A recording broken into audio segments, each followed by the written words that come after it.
कहने के लिए कि जिंदगी में गम हो, चिंताएं हो, परेशानियां हो, दुख हो, अवसाद हो, तनाव हो, टेंशन हो, स्ट्रेस हो, भूल जाइए सबको, क्योंकि आपके साथ अब हम कहने वाले हैं ये हमारा मेगा एपिसोड जो कल प्रारंभ हुआ था, जिसमें हमारे साथी अभी तक हमारे साथ थे दिल्ली के दिल वाले और मालवा के मत वाले, दोनों ही हमारे साथ हैं। अनिल अग्रवंशी, हरजीत सिंह तुक तुक, अशोक शर्मा, गोविंद राठी, अर्चना अंजुम और नारायण निडर डटे हुए हैं इस मैदान में अपने अपनी कविताएं सुनाने के लिए, उस देश के हालात को आपके समक्ष लाने के लिए और आपके चेहरों पर तबस्सुम बिखेर के चले जाने के लिए। मुस्कुराहटों की ये वाहक जिनका मैं यहाँ पे स्वागत करता हूँ, बड़े कमाल के लोग हैं, दिल्ली वाले और इधर मालवा वाले। आपका तो मैं भक्त हूँ, इसलिए भक्त हूँ कि मुझे आपका क्षेत्र बहुत प्यारा लगता है और आपके क्षेत्र में आने से मुझे डर लगता है। लेकिन मैं आपको बताऊं कि भोले आदमी को कभी भी बेवकूफ नहीं बनाया जा सकता, बहुत बुद्धिमान भी होते हैं वो लोग। मुझे याद है मालवा में आपके यहाँ एक डॉक्टर थे, तो ये दिल्ली से कोई आदमी इलाज कराने आया, समझ लीजिए अनिल अग्रवंशी इलाज कराने आया डॉक्टर के पास। डॉक्टर की फीस का बड़ा तरीका अजीब था, वो हमेशा ये कहता था कि पहली बार अगर आप मुझसे मिलने आएंगे तो मैं आपसे 200 रुपये फीस लूंगा, दूसरी बार आएंगे तो 100 रुपये लूंगा। तो अनिल अग्रवंशी डॉक्टर के पास गए, इन्होंने कहा पैसे कुछ बचा लिए जाएगा, बोले डॉक्टर साहब मेरा इलाज कर दीजिए, मैं आपके पास दूसरी बार आया हूँ। डॉक्टर ने इनका चेहरा देख के कहा तो फिर वही दवाई खा लेना जो पहली बार में लिखी थी। हालात जिंदगी के अंदर कब बदल जाए पता ही नहीं चलता। बिल्कुल। तुम टुकटुक की बार बार ऊपर नीचे क्या हो रहे हो, क्या चाहते क्या हो? आप ऐसी ऐसी बातें कर रहे हैं, आदमी पूरा हिल जाता है। मेरे पिताजी ने आपके लिए एक दोहा लिखा था। जी, आपके पिताजी ने मेरे लिए दोहा लिखा था। हाँ। औलाद सुना रही है। हाँ। सुनाओ। किसे बताएं किस लिए होती सर में खाज, वाह। किसे बताएं किस लिए होती सर में खाज, मेरी बिल्ली कह गई मुझसे मैं आऊं आज। क्या बात है, बहुत। जिंदगी में अर्थ बदल जाते हैं, जिंदगी में संवाद बदल जाते हैं, लेकिन बहुआ क्या बात है में हास्य कविताओं का सिलसिला कभी नहीं बदलता। देखते हैं आज हम क्या करने वाले हैं। मैंने दिल के कोरे कागज पर लिख दिया है उसका नाम, बचपन की मेरी राधा और मैं 60 बरस का श्याम। मैंने दिल के कोरे कागज पर लिख दिया है उसका नाम। एक बार मैंने एक कुत्ते को हड्डी डाली, उसने मुंडी दूसरी तरफ घुमा ली, बोला आज मेरा उपवास है, इंपोर्टेड बिस्कुट खाऊंगा।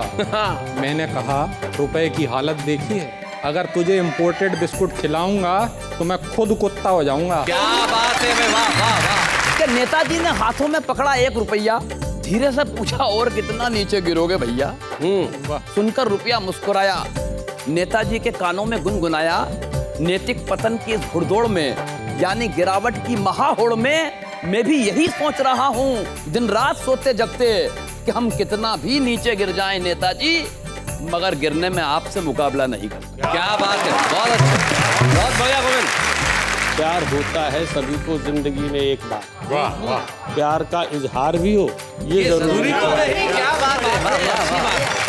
और आंखों आंखों में भी तो देखी सुनी है गुफ्तगू, हम मिलें और बात भी हो ये जरूरी तो नहीं। वाह वाह वाह, क्या बात। दगाबाज रे हाय दगाबाज रे, क्या बात है। हमरे नेता बड़े दगाबाज रे, कल मिले कल मिले कल मिले री हमका भूल गए आज रे।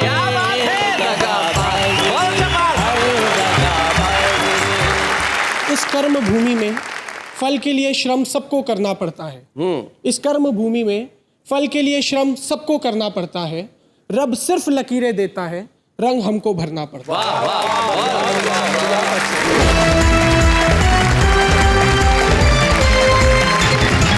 तो भाई वाह क्या बात है, मेगा एपिसोड प्रारंभ हो चुका है जहाँ दिल्ली के दिलवाले हैं, मालवा के मतवाले हैं। कल हमने हमारे कवि मित्रों से कविताएं सुनी और आज भी हम कवि मित्रों से कविताएं सुनेंगे, लेकिन मैं मेरी साथी नेहा के मेहता से पूछना चाहता हूँ, चलिए सबसे पहले किसे बुलाया जाए? सबसे पहले टुक टुक टुक टुक करते टुक टुक जी को बुलाया जाए। क्यों, कारण बताइए। क्योंकि बोलते हैं ना कि धीरे धीरे जिंदगी में आगे बढ़ जाओ। तो इसमें टुक टुक जी को बुलाने का क्या कारण हुआ? धीरे धीरे आगे बढ़ जाओ मतलब? टुक टुक टुक टुक। वाह वाह। जब तक हमारा पहला कवि कविता पढ़े तब तक आप इसका अर्थ समझे और समझ में आ जाए तो मुझे प्लीज SMS कीजिए कि हमें इस कविता का अर्थ समझ में आ गया। तब तक मैं भी इसे समझने की कोशिश करता हूँ, लेकिन चूंकि ये मेरी साथी हैं इसलिए मैं इनकी बात नहीं टाल सकता। तो आइए जोरदार तालियों से हम इस महफिल की शुरुआत करते हैं उस कवि के साथ जिसका नाम है नारायण निडर।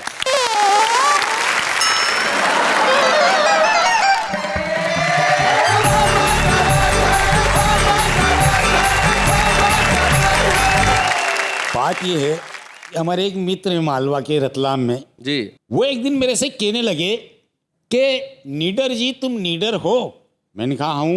बोले कोई बहादुरी का काम किया है? मैंने किया है। बोले एक आध उदाहरण बताओ। हमारा पड़ोसी देश घुसपैठ कर रहा है, देश में घुसपैठ कर रहा है, हाँ बड़ी उद्मात कर रहा है, बड़ी उछल कूद कर रहा है, अपने आप को न जाने क्या समझ रहा है। मैंने कहा नरेंद्र जी, एक दिन मैंने अकेले ने पड़ोसी से युद्ध छेड़ दिया, पड़ोसी सेना को बुरी तरह खदेड़ दिया। हथगोले मार मार कर पड़ोसी को झंझोड़ दिया। अच्छा, और पत्थरों से पड़ोसी का सर फोड़ दिया।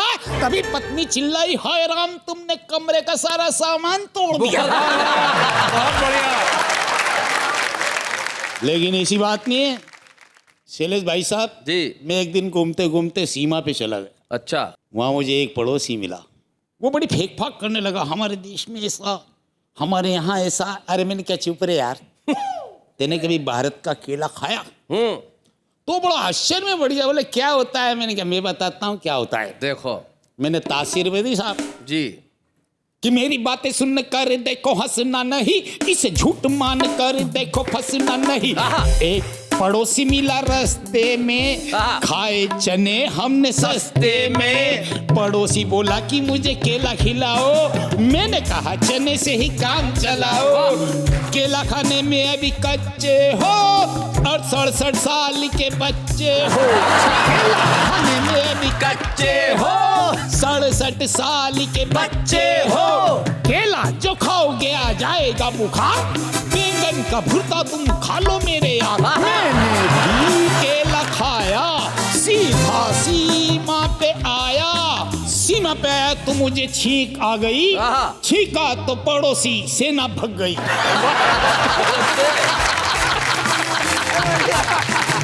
तब से ही पड़ोस वाला मेरा चेला है, ऐसा मेरे भारत का केला है।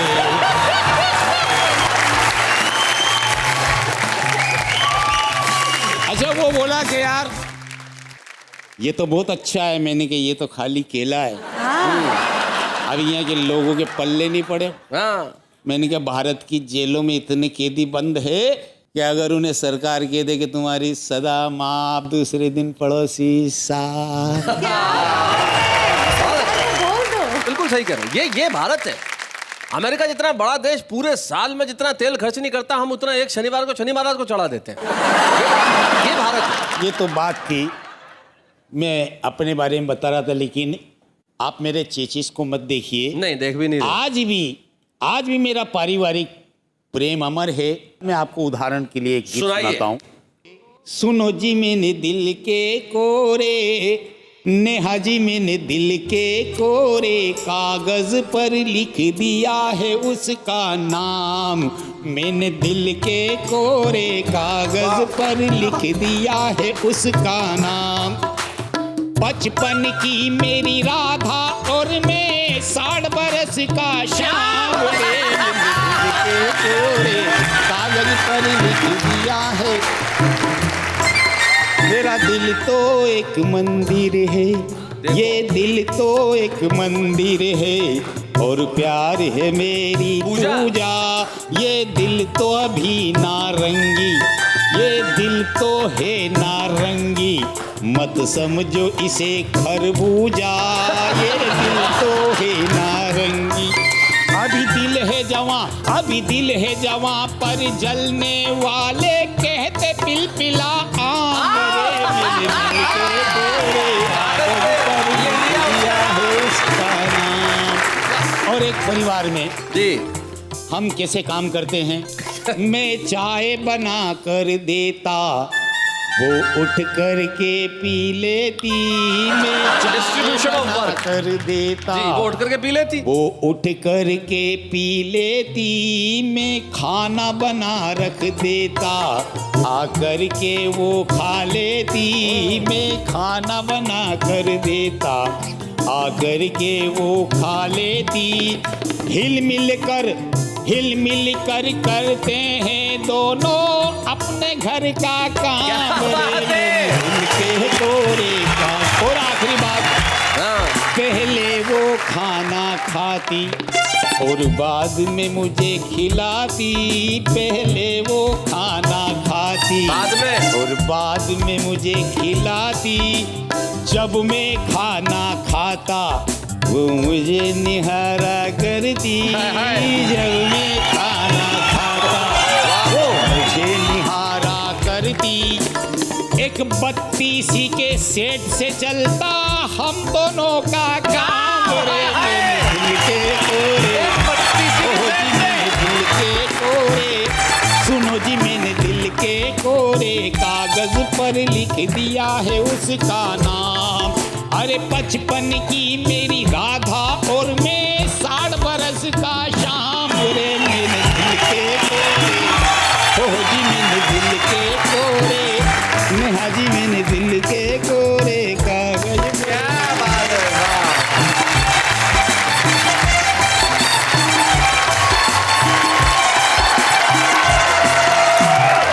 भाई नारायण नीरज जी, आपके इस भोले वाले गीत का जवाब नहीं, दिल के कोरे कागज पे जो आपने नाम लिखा। लेकिन मैं ये जानना चाहता हूँ कि आपका मूल व्यवसाय कहीं फ्रूट बेचने का तो नहीं है? आपकी कविता में केला आया, खरबूजा आया, नारंगी आई, आम आया, मतलब सारे के सारे फल जो है वो आ गए। लेकिन सारे फलों के आने के बाद आपका ये जो कविता का प्रतिफल है वो बहुत बड़ा अच्छा निकला कि सबके चेहरों पे हंसी आ गई। नारायण नीरज जी, आप तो 60 बरस के शाम है, लेकिन आजकल के जो जवान लोग हैं जैसे कि हम लोग, हाँ हमारे प्यार का तरीका कुछ अलग हो गया। सोशल नेटवर्किंग साइट्स पे अपना स्टेटस लिख देते हैं। कल्पना कीजिए, स्टेटस लिखा एक लड़की ने, वो बेवफा निकला। अब नीचे कमेंट देखो लड़कों के, हमने तो पहले ही कहा था स्वीटू। दूसरा लड़का, वो तुम्हारे काबिल ही नहीं था। तीसरा, चिंता मत करो हम है ना। चौथा लड़का, दिल मत तोड़ना मैं राह बिछाए बैठा। अब यही स्टेटस चेंज करके अशोक शर्मा ने लिख दिया। तो मान लीजिए अशोक शर्मा ने अपना स्टेटस लिख दिया, वो बेवफा निकली। अब इनके दोस्तों ने कमेंट किया, पहला कमेंट, अबे शक्ल देखिए तेरी कांच में। पहला स्टेटस। दूसरा, एक मिली थी वो भी संभाल नहीं पाया। तीसरा, तुझ में दम ही नहीं है। चौथा, उसका नंबर मुझे दे दे, फिर देख कैसे पड़ती है मुझसे। ये हो गई है आजकल की मोहब्बत। दोस्त कह देते हैं, आपस में गालियां दे देते हैं। अशोक, आपके दोस्त हैं, गालियां दे सकते हैं, लेकिन यकीन मानिए मोहब्बत का रूप चाहे कोई हो, मोहब्बत के भाव कभी नहीं बदलते। ट्रू। मुझे हरजीत सिंह तुक तुक इसीलिए पसंद है क्योंकि उन्हें हंसी से मोहब्बत है, उन्हें कविता से मोहब्बत है, उन्हें खुशी से मोहब्बत है। चेहरा कितना ही रोतला बना के क्यों न बैठे, जब आएंगे तो आपको जरूर हंसाएंगे। हरजीत सिंह तुक तुक।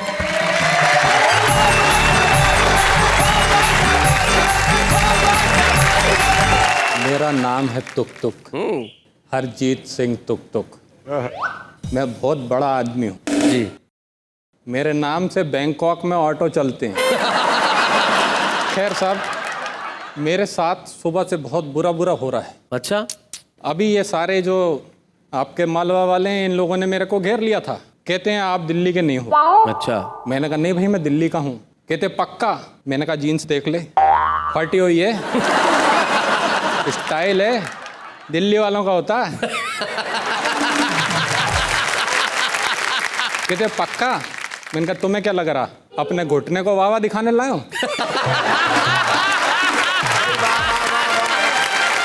कहते नहीं तुम बरेली के हो। अरे मैंने कहा यार हद होगी, मैंने तो बरेली के पागल खाने से अपना नाम कटवा के दिल्ली के पागल खाने में लिखवा लिया। एक तो लोग इस सब बात पे ये लोग हंसते हैं, ये सोचते हैं मतलब पागल खाने। अरे भाई पागल खाने हर आदमी भर्ती होने नहीं जाता, मैं वहाँ लेक्चर देने जाता।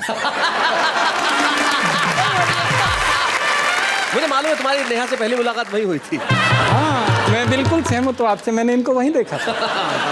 अच्छा, उसके बाद यही हाल है, जब से भी वहां से निकली है ना, इसको एक सर्टिफिकेट मिला है मैं ठीक हूँ, तो जैसे से मिलते हैं हाउ आर यू सर्टिफिकेट बता देती है। देखिए नेहा जी, एक चीज़ तो पक्की है, ये लोग हमको सीरियसली नहीं लेते। इनफैक्ट इंसानों की छोड़िए, मुझे तो कुत्ते भी सीरियसली नहीं लेते। एक बार मैंने एक कुत्ते को हड्डी डाली, उसने मुंडी दूसरी तरफ घुमा ली। अच्छा। बोला आज मेरा उपवास है, इंपोर्टेड बिस्कुट खाऊंगा। मैंने कहा रुपए की हालत देखी है, अगर तुझे इंपोर्टेड बिस्कुट खिलाऊंगा तो मैं खुद कुत्ता हो जाऊंगा। क्या बात है, वाह वाह वाह। खैर साहब, ये तो बाहर की टेंशन है, अपने घर में बहुत टेंशन होती है, मगर घर की टेंशन संभाली जा सकती है अगर आप एक मूल मंत्र याद रखो, that is you are always right. अच्छा, सूरज दिन में चमक रहा है, तू कहती है नाइट, वाह, सही गलत में किसको पढ़ना, यू आर ऑलवेज राइट। क्या बात है बेटा, वाह, वाह, वाह। बहुत अच्छे। प्यार तेरा है बड़ा ही चोखा, वाह वाह। पकवान बनाए रोज अनोखा, अपने दिल पे पत्थर रख के करूं प्यार से बाइट, वाह वाह, सही गलत में किसको पढ़ना, you are always right. Mobile से कम वेट तेरा, आजकल वेट कॉन्शियसनेस बहुत है, पत्नी को खुश करने के लिए बोलना पड़ता है जी। मोबाइल से कम वेट तेरा, चिड़िया जितना पेट तेरा, लगता तूने महंगाई से कर रखी है फाइट, राइट, बहुत अच्छे। सही गलत में किसको पढ़ना, यू आर ऑलवेज राइट। यहाँ पे एक नई चीज का अनुभव कीजिए, जी। तेरे स्विमिंग पूल से नैना, स्विमिंग पूल से नैना, अभी तक किसी ने ये नहीं बोला, क्या बात है, तेरे क्या स्विमिंग उपमा है। पूल से नैना, मुझको बस इनमें ही रहना, क्या बात है, वाह वाह वाह। डूब न जाऊं इसीलिए क्या कम रखी है हाइट। बहुत बढ़िया, टुक बहुत अच्छा। सही गलत में किसको पढ़ना, यू आर ऑलवेज राइट। खैर साहब, इसके अलावा भी समस्याएं होती हैं घर के बाहर जी। मेरे साथ एक और समस्या हो गई, जब हमने अपने नाक पे बैठी मक्खी को उड़ाया, मक्खी को हमारे ऊपर बड़ा गुस्सा आया, अच्छा, जोर जोर से भिनभिनाने लगी, हमें मक्खी लैंग्वेज में गालियां सुनाने लगी। हमने कहा नासपीटी, किस पे जमा रही धाक है, जिस पे तू बैठी है वो हमारी पर्सनल नाक है। पर्सनल नाक है। वो बोली ये गाल क्या किराए पे लाया है, जो इस पे बड़ी शान से मच्छर को बिठाया है। अच्छा, अबे ओ अफलातून, मैं तो खाली बैठी थी, ये तो चूस रहा है खून। क्या क्या बात है। हमने तुरंत मच्छर को मारने का प्लान बनाया और तेजी से अपना हाथ मच्छर की ओर बढ़ाया। मच्छर हमारा इरादा समझ के उड़ा और आगे बढ़ गया। हमारा लहराता हुआ हाथ हमारे ही मुंह पे पड़ गया। पता नहीं हमारे साथ ही ऐसा क्यों होता है जी। खैर, आपका पात्रों से परिचय हूं करवाता। मक्खी वो सामाजिक दोष है जो देखा नहीं जाता। क्या बात है, वाह, वाह, वाह। मच्छर, हमारा प्रिय मच्छर, वो नेता है जो कभी हाथ नहीं आता। और मैं वो कॉमन मैन हूँ जो है रोज चांटा खाता। क्या बात है, वाह, बहुत बढ़िया, बहुत अच्छे टुक। इसके अलावा एक और समस्या होती है। अच्छा, वो ऐसी समस्या होती है जो घर में होती है। नहीं, मैं पत्नी की बात नहीं कर रहा हूँ। जी जी। पत्नी के अलावा बच्चे भी होते हैं। पत्नी के अलावा बच्चे नहीं होते, पत्नी होती है तो बच्चे होते हैं। जो मैंने अपने घर पे फोन किया, बेटे ने उठाया, कहता कौन बोल रहा है? मैंने कहा मैं बोल रहा हूँ। कहता कमाल है, इधर से भी मैं ही बोल रहा हूँ। नहीं, मेरा बेटा इस तरीके की हरकतें करता रहता है। एक दिन सिर पे पट्टी बांध के बैठा हुआ था, मैं घर पहुंचा, मैंने कहा अरे ये सिर में चोट कहाँ से लग गई? कहता आपकी वजह से। मैंने कहा मेरी वजह से कैसे? कहता कल मैं चप्पल से पत्थर तोड़ रहा था, तब आप ही ने बोला था ना कभी खोपड़ी का भी इस्तेमाल किया करो।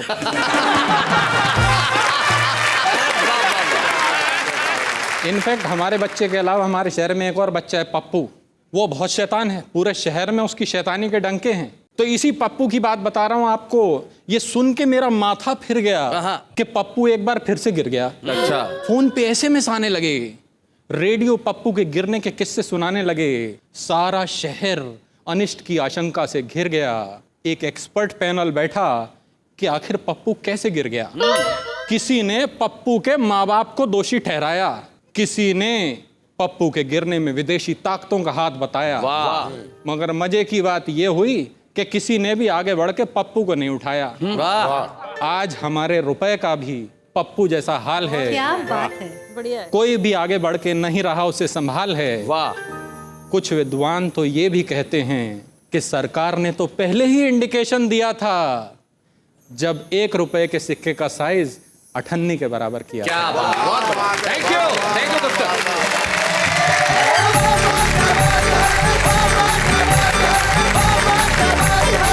देश के हालात पे और अपने घर की बात से तुक ने हम सभी को बेहद मुतासर किया। और तुक आपका जो अंदाज है, बड़ा पोकर फेस करके जो आप कविताएं सुनाते हैं और खास अंदाज में, उसके लिए हम यही कहते हैं वाह वाह। क्या बात है, क्या बात है। आपकी आखिरी पंक्ति से मुझे सिर्फ 2 चीजें याद आई। किसी ने मुझे से पिछले दिनों कहा कि ये सरकार तो गिरेगी। मैंने कहा कितना? ये देश के हालात है। यकीन मानिए जब देश की मुद्रा का ये हाल होने लगे तो कवि चेहरे पे उंगली रखने वाली मुद्रा में नहीं बैठ सकता। समाज जहां बोलना बंद होता है, कवि वहां बोलना प्रारंभ करता है। और मालवा जहां से शरद जोशी आए, मालवा जहां से दुष्यंत कुमार आए, मालवा जो साहित्य और संस्कृति की एक उर्वरा भूमि रही, उस मालवा के एक बेहद छोटे से गांव अकोदिया मंडी से एक व्यंगकार हमारे बीच में आता है जो छुपरस्तम के तौर पे शो में आया था, लेकिन आज अपनी कविता लेके आया उस विषय पे जिसने पूरे भारत की अर्थव्यवस्था को छिन्न भिन्न कर रखा है। गोविंद राठी।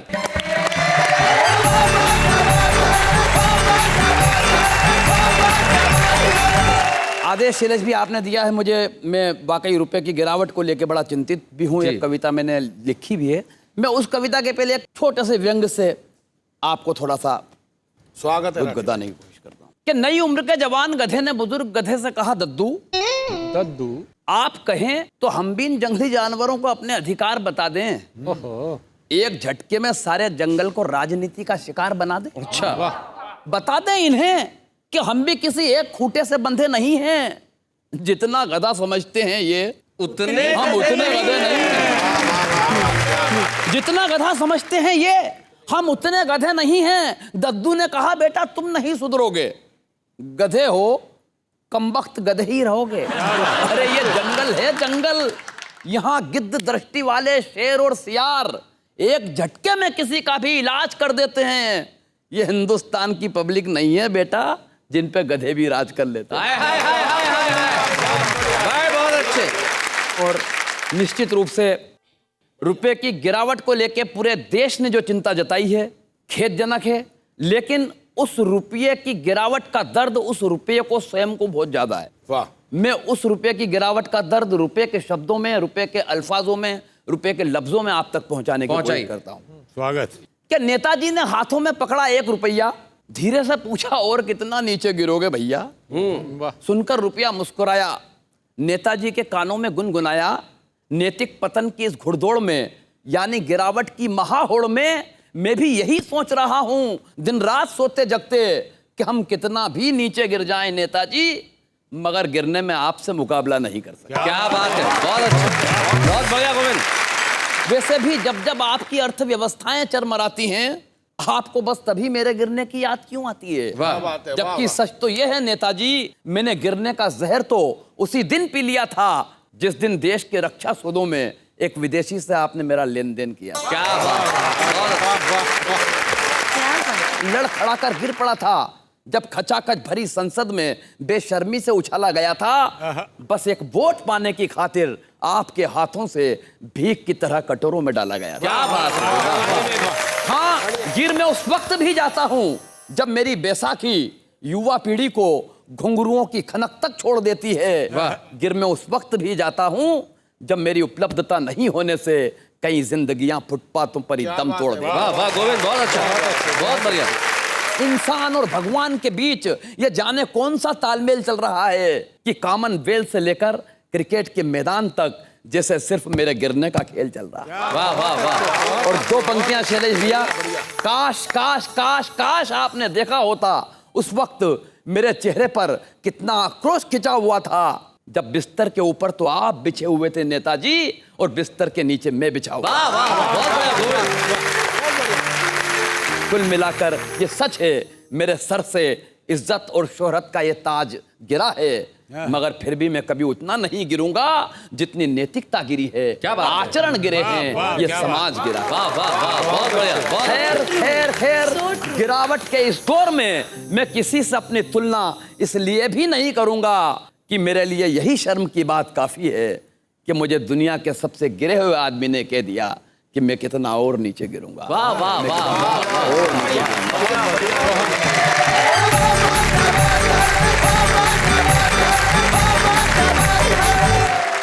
गोविंद आपकी इस सार्थक कविता के बाद मुझे मेरी एक बहुत पुरानी कविता की सिर्फ एक पंक्ति याद आ गई। रुपए ने कहा एक इंसान से कि मैं गिरा, लेकिन बेवजह कहे लफ्ज की तरह अधरों से नहीं गिरा। रुपए ने कहा इंसान से कि मैं गिरा, वाह, लेकिन बेवजह कहे लफ्ज की तरह अधरों से नहीं गिरा। मैं गिरा हूं आपकी निगाहों में भाव सूची में, लेकिन आपकी तरह किसी की नजरों से नहीं गिरा। जिंदगी में जरूरी है कि हम कुछ भी करें लेकिन किसी की नजरों से न गिरें। तब पंडित राधे श्याम प्रगल्भ जी की 2 पंक्तियां मुझे याद आती है कि सत्य अहिंसा दया धर्म से अपना तो इतना नाता है, दीवारों पे लिख देते हैं दीवाली पे पुत जाता है। आइए दीवार पे लिखी इबारत को हम जिंदगी में भरने का करें काम, लेकिन इस वक्त एक अल्पविराम। हमें देखने वाले सभी दर्शकों को करते हैं प्रणाम और कहते हैं आप सबके लिए वाह वाह क्या बात है। शैलेश जी कार्यक्रम आगे बढ़ाएं। क्या करूं, खींच के ले जाऊं कहीं? हम सचमुच आगे बढ़ते हैं। हमारे कवि मित्र जो यहाँ दिल्ली के दिलवाले और मालवा के मतवाले बैठे हैं वो तो है ही, लेकिन हमारे बीच आज एक खास मेहमान और है अपनी गजलें सुनाने के लिए। वो मूलतः एक चिकित्सक है, फिजिशियन है, लेकिन साहित्य से जुड़े हुए हैं और हरियाणा साहित्य अकादमी के चेयरमैन हैं। अरे वाह, जो बेहद खास अंदाज में अपनी गजलें हमें कहते हैं। हमें बड़ी खुशी है कि आज हमारे साथ है चंडीगढ़ से डॉक्टर श्याम सखा श्याम। स्वागत है।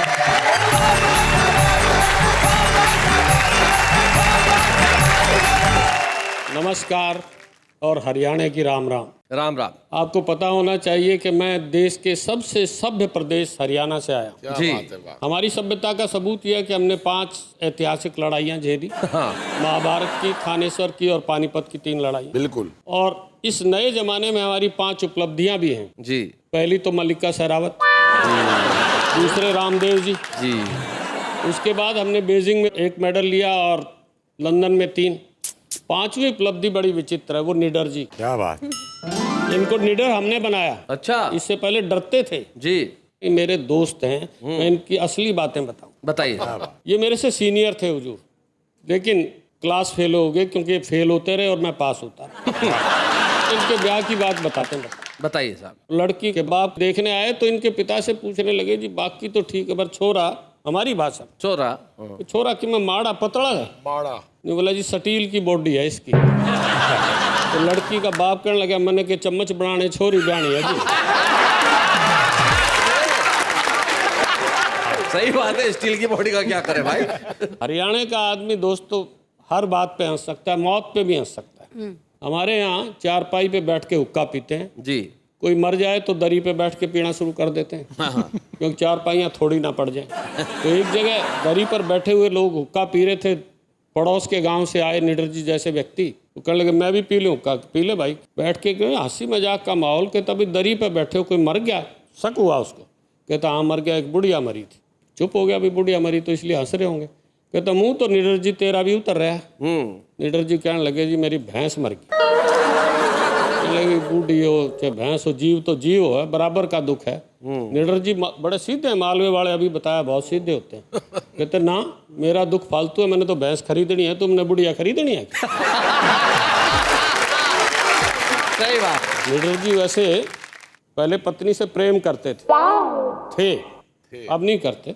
अभी देखा होगा नेहा जी बैठी थी, क्योंकि फैशन ही बदल गया। तो वो बैठते ही मेरे एक नया शेर हुआ हुजूर जी कि उम्र चांदी हो गई पर दिल जवां है दोस्तों। उम्र चांदी हो गई पर दिल जवां है दोस्तों, आज भी इन पर मोहब्बत मेहरबा है दोस्तों। वाह वाह वाह वाह वाह वाह। और एक शेर फिर मुझ पर भी हो गया कि कौन सोया है यहाँ पर, कैस रांझा या सखा, रोज ही इस कब्र से उठता धुआं है दोस्तों। क्या बात है भाई, वाह वाह वाह, बहुत अच्छा। और ये शैलेश जी ने सबसे बाद में बुलाया, इनसे भी निबट लूँ, मित्र हैं मित्र इस नाते हैं कि ये राजस्थान के और मैं राजस्थान पढ़े उड़ूँ, बीकानेर पढ़े उड़ूँ जी, कि हम जैसों से यारी मत कर, हम जैसों से यारी मत कर, खुद से तू गद्दारी मत कर। क्या बात है, वाह। तेरे अपने ही बैठे हैं, इस घर पर बमबारी मत कर। वाह वाह वाह वाह, बहुत बढ़िया शेर, बहुत अच्छा। रोक छलकती इन आँखों को, रोक छलकती इन आँखों को, मीठी यादें खारी मत कर। वाह वाह। और ये जो जा रहे हैं इनके लिए है कि खुद आकर ले जाएगा वो, जाने की तैयारी मत कर। क्या बात है, वाह वाह। खुद आकर ले जाएगा वो, वाह वाह। जाने की तैयारी मत कर, और सच कहने की ठानी है तो कविता को दरबारी मत कर। क्या बात है, वाह वाह वाह, बहुत बढ़िया शेर है, बहुत अच्छा। श्याम जी, सच कहने की ठानी है तो कविता को दरबारी मत कर, दरबारी मत कर, और शाम निभानी है गरियारी, फिर तो दुनियादारी मत कर। क्या बात। और इसने तो मुझसे ही ले रखे। बिल्कुल जी। इसने तो मुझसे ही ले रखे, तू इससे उधारी मत कर। एक और बेतुकी। नहीं, मुझे तो आपके ये चांद सा रोशन चेहरा देख के कुछ पंक्तियां याद आ रही कि नीति भी बदल गई, नेता भी बदल गए, अब हम समाज में भी बदलाव लाएंगे और भारत की वादियों में ब्याह और शादियों में रूढ़िवादी रीति और रिवाज को मिटाएंगे। नारियों की मांग में सिंदूर भरा जाता है यहाँ, अब हम वो आदमी की मांग भरमाएंगे। तो एक गंजा मित्र बोला, ऐसा मत कर देना भैया, वरना जितने गंजे हैं कुंवारे रहे। बहुत अच्छे। एक गजल और कुछ शेर सुना दीजिए जी। एक गजल के मतलब है कि जिंदगी में बस खुशी हो ये जरूरी तो नहीं। वाह। जिंदगी में बस खुशी हो ये जरूरी तो नहीं। जिंदगी में बस खुशी हो ये जरूरी तो नहीं, गम जो कल था आज भी हो ये जरूरी तो नहीं। क्या बात है, बहुत बढ़िया बात। और प्यार होता है सभी को जिंदगी में एक बार। वाह वाह। प्यार होता है सभी को जिंदगी में एक बार, प्यार का इजहार भी हो ये जरूरी तो नहीं। क्या बात है, वाह वाह वाह। और आप सबके घर में ऐसा होता होगा, मेरे घर में तो होता है। उस पर एक शेर है कि मेरे घर में घूमता रहता है दिन भर एक चांद। वाह वाह। मेरे घर में घूमता रहता है दिन भर एक चांद, चांद भी हो रात भी हो ये जरूरी तो नहीं। भाई क्या बात है। और एक नसीहत है कि घर जलाने पर तुले हो दोस्तों पर सोच लो। वाह, अच्छा मिसरा है, वाह वाह। घर जलाने पर तुले हो दोस्तों पर सोच लो, बाद इसके रोशनी हो ये जरूरी तो नहीं। वाह वाह। घर जलाने पर तुले हो दोस्तों पर सोच लो। क्या बात है। और आंखों आंखों में भी तो देखी सुनी है गुफ्तगू। आंखों आंखों में भी तो देखी सुनी है आंखों आंखों में भी तो देखी सुनी है गुफ्तगू, हम मिलें और बात भी हो ये जरूरी तो नहीं। शेर बिल्ली सांप गिरगिट है नहीं क्या क्या भला। शेर बिल्ली सांप गिरगिट है नहीं क्या क्या भला, आदमी बस आदमी हो ये जरूरी तो नहीं। क्या बात है, बहुत बढ़िया।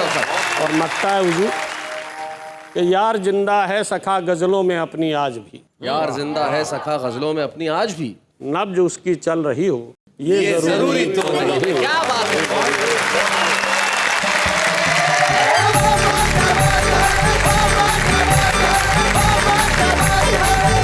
डॉक्टर श्याम सखा श्याम, जो हरियाणा साहित्य अकादमी के चेयरमैन है, हमारे बीच में और बड़ी खूबसूरत गजलें उन्होंने पढ़ी और शेर कहे। ये तो हमारे विशेष मेहमान थे, लेकिन हम एक ऐसे छुपे रुस्तम को ढूंढ के लेके आए हैं जिसमें कविता की अकूत प्रतिभा है। आइए हम आज के छुपे रुस्तम से मिले, जिसका नाम है पार्थ नवीन।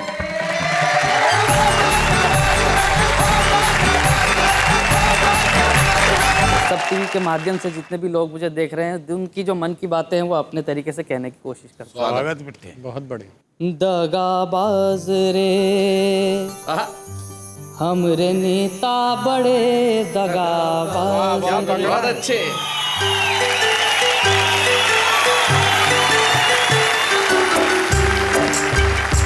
दगाबाज रे हाय दगाबाज रे, क्या बात है। हमरे नेता बड़े दगाबाज रे, कल मिले रे हमका भूल गए आज रे। दगाबाज रे हमरे नेता बड़े दगाबाज रे, मेरी उस उलझन की सुलझन तो तुमने की ये तो था बढ़िया किया, लेकिन उस उलझन की सुलझन का बाबू ने नोट हजारी लिया।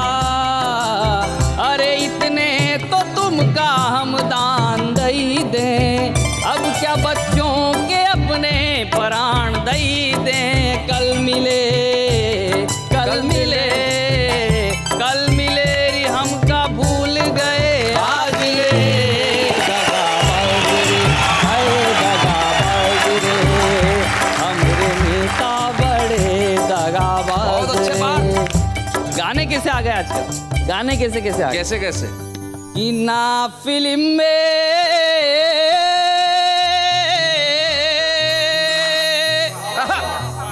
ना सुकून मिलता है टीवी चलाने में, चैन मिलता है तो अब ओढ़ कर सो जाने। ढूंढ बराबर ढूंढ खराबी, ढूंढ बराबर ढूंढ बराबर ढूंढ खराबी, ढूंढ बराबर ढूंढ। टिंकू जिया पे शालू का ठुमका, टिंकू जिया पे शालू का ठुमका, झुमका बरेली का गुम गुम गुम। ढूंढ बराबर ढूंढ खराबी, ढूंढ बराबर ढूंढ बराबर ढूंढ खराबी, ढूंढ बराबर ढूंढ। ये लड़कियों के सिरों से गायब हुई चुन्नी है, देखो लड़कियों के सिरों से गायब हुई चुन्नी है, और एक लाइन में बदनाम हुई मुन्नी है। बच्चों के बात ये समझना भी आई है, पूछ रहे पापा कौन ये जलेबी बाई। वाह वाह, ऐसे गानों से क्या हुए हम कभी पानी है, और उस पे भी भारी शीला की जवानी है। अब क्या करोगे मल के हथेली, अब क्या करोगे मल के हथेली, चिकनी चमेली की धूम धूम धूम। धूम बराबर धूम खराबी, धूम बराबर धूम खराबी, धूम बराबर धूम। इस मंच पे छुपे रुस्तम के तौर पर प्रस्तुत करने में व्यक्तिगत तौर पे मुझे बेहद खुशी है जी। और मैं उसका कारण आप सभी कवि मित्रों को और सारे देश को भी बताना चाहूंगा। एक कवि जो प्रतापगढ़ नाम के कस्बे में रहते थे, प्रहलाद नवीन जिनका नाम था, और मैंने उनके साथ मंचों पे बहुत कविताएं पढ़ी थी। प्रहलाद जी ने कहा सर बहुत छोटी सी जगह है, क्या हम लोग टीवी पे नहीं आ सकते? मैंने कहा आप आएंगे। मैंने उन्हें वादा किया, वो टीवी पे आए, उन्होंने बहुत खूबसूरत कविता पढ़ी। अभी कुछ वर्ष पहले प्रहलाद नवीन राजस्थान में एक कस्बा है बांसवाड़ा, वहाँ पे मंच पे कविता पढ़ रहे थे, और कविता पढ़ते ही बैठे और प्रहलाद नवीन नाम के उस कवि ने कविता पढ़ने के बाद मंच पे अपने प्राण त्याग दिए। इससे ज्यादा दुर्भाग्यजनक किसी के लिए भी कुछ नहीं हो सकता। लेकिन मुझे खुशी है कि प्रहलाद नवीन वाहवा में आए, और प्रहलाद नवीन ने आशीर्वाद दिया ऊपर से कि उनका बेटा भी आज वाहवा में आके कविताएं पढ़ रहा है। आइए हम मिलकर छुपे रुस्तम की ट्रॉफी प्रदान करें उस बालक को जिसके भीतर कविता की अनुपम प्रतिभा है। वाह। ये छुपे रुस्तम की ट्रॉफी आज लेके जाएगा और कल सारी दुनिया में अपना नाम रोशन करेगा। या बूढ़े हैं, नर है या नारी है, हंसी देने वालों के सब ही आभारी है, कविता सुनाने वाले अब सबके साथ है।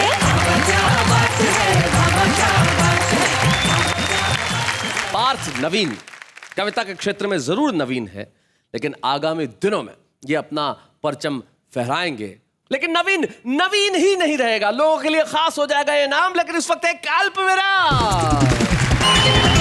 बाबा क्या बात है में हमने बहुत सारी चीजें की और हम करते रहते हैं और करते रहेंगे, और हमने प्रारंभ किया एक नया कदम जिसका नाम है शुभारंभ। शुभारंभ यानी कि वो कवि जिसने आज तक मंच पे कविता नहीं पढ़ी, और हमने कहा कि पहली बार तुम यही कविता पढ़ोगे सीधे। वाह क्या बात है कि मंच पे आइए एक इंजीनियरिंग स्टूडेंट को हम बुलाते हैं जिसने पढ़ाई तो टेक्निकल की है लेकिन कविताएं लिखता है, वो दर्शन सांखला।